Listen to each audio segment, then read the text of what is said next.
Hi book besties. So I just finished Gravity and Freefall by Sara Cate.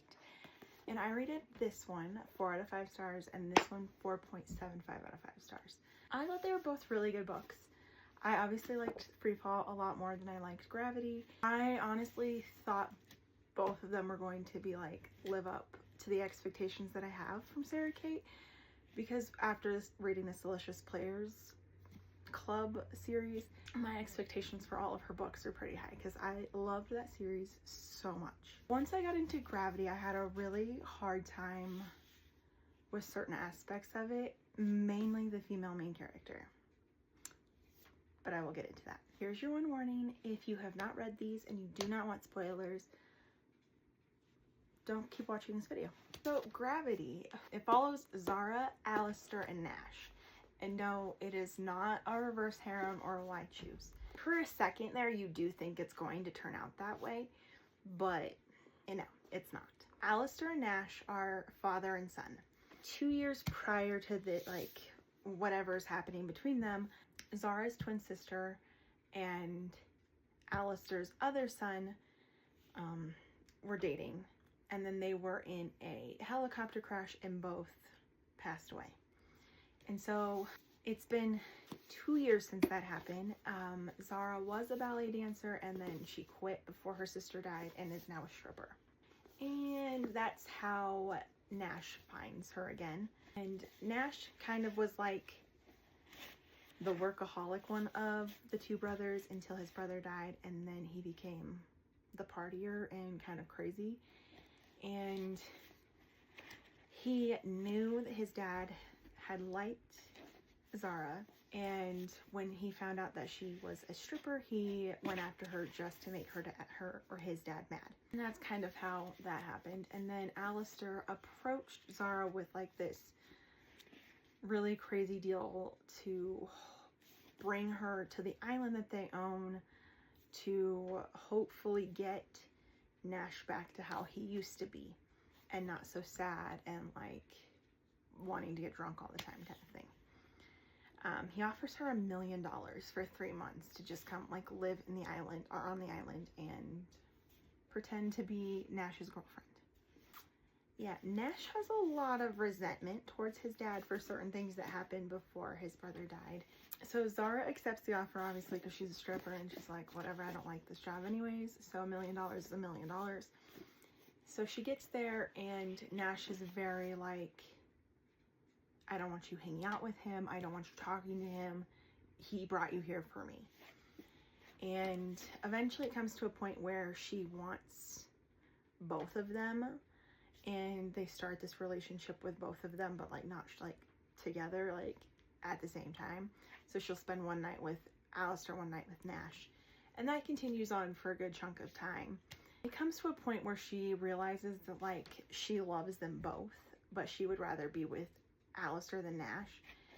And the thing that I dislike about her is like once she chooses Alistair, she's still like she still has feelings for Nash, and she's still like it just doesn't seem like she cuts it off very like clean and like we're done kind of thing.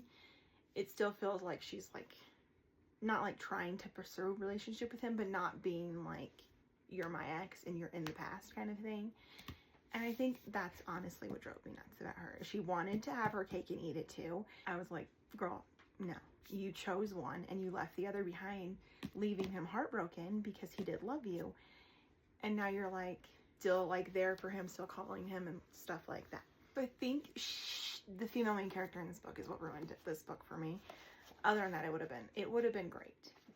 But I just didn't like how she was like still trying to be his girlfriend without actually being his girlfriend. That was book 1. And then book 2 is a why choose romance. It follows Nash, Ellis, and Hannah. And Hannah is Zara's best friend. And Ellis is Alistair's best friend. So there's a bit of an age gap. After the whole thing, like the whole relationship failed with Sara in book 1, Nash went to Amsterdam for some job thing that they're in the helicopter aviation world. And so he went to Amsterdam for a job. to like, for stuff like that, for some program. And while there, he ends up meeting Ellis again. Like, he knew him as a kid, but he like ends up getting reacquainted with him, and they end up falling into a relationship, just the two of them. And that kind of leaves Nash with some, like, he's like, I'm not gay, I'm not bisexual, so I don't know why I enjoy this. And also Nash is he self-destructs, and he is very destructive to the relationships around him as well. And so he kind of blows the relationship up with Ellis because he's feeling hurt by Sara calling him one night and being like, I just cared about you, but me and your dad are getting married. Yeah, so he self-destructs, and he destroys his relationship in the process. Fast forward, I think it's 3 years. He's back living on his island by himself. He took over his dad's company, and so now he's like the CEO of like this big corporation, and still very much unhappy.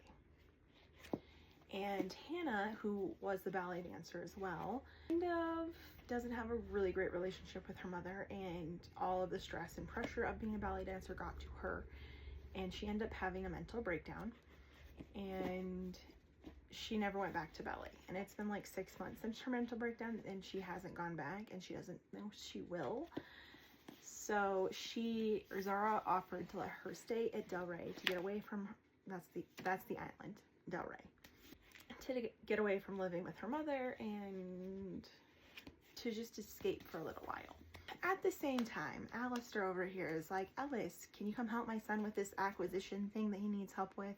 He doesn't really need help, but I think you'd be good for him to go to the island and make him happy again, because he has to fix his son. That worked really well with Sara, guys. So, all 3 of them are living in this big house on an island. It's just the 3 of them. You can pretty much guarantee what's going to happen. But it kind of starts off with like Hannah likes both of them and wants to be with both of them, but like she just kind of wants like an escape, and she doesn't really want to be in a relationship. But then it turns out into like she really likes both of them. Nash doesn't want Ellis to be with her because he's got issues from his past relationship, obviously. He's very much like, I can't do the 3 thing again because no. But he also has feelings for both of them and is willing to change for both of them. And he tries. And then Ellis is all like, I loved Nash with everything that I had in me, and he destroyed me. He broke my heart. And he's like, I'm never doing that again. And he is so selfless that he's like, I'm gonna let Nash have Hannah. Like, we'll share her for this time that we're together, but then once I leave this island, I will never talk to either one of them again and let them be happy. Hannah is like the cutest thing ever. She's like, if I can't have both of them, I don't want either one of them. Like, she's like, I'm not choosing. She's like, I can't believe Sara would do that. I can't believe Sara would like choose between, like, if you had 2 guys after you, why would you choose between the 2 of them if like you could have both of them?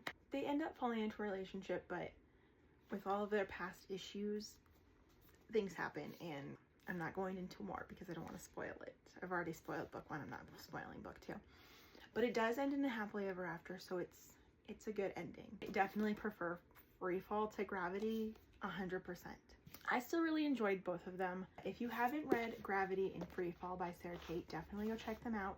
It is just a 2-book series because it's called the Wild Boy series. And there's only 2 since the other one passed. Thank you for watching this video. I hope you guys enjoyed, and I will see you in the next one.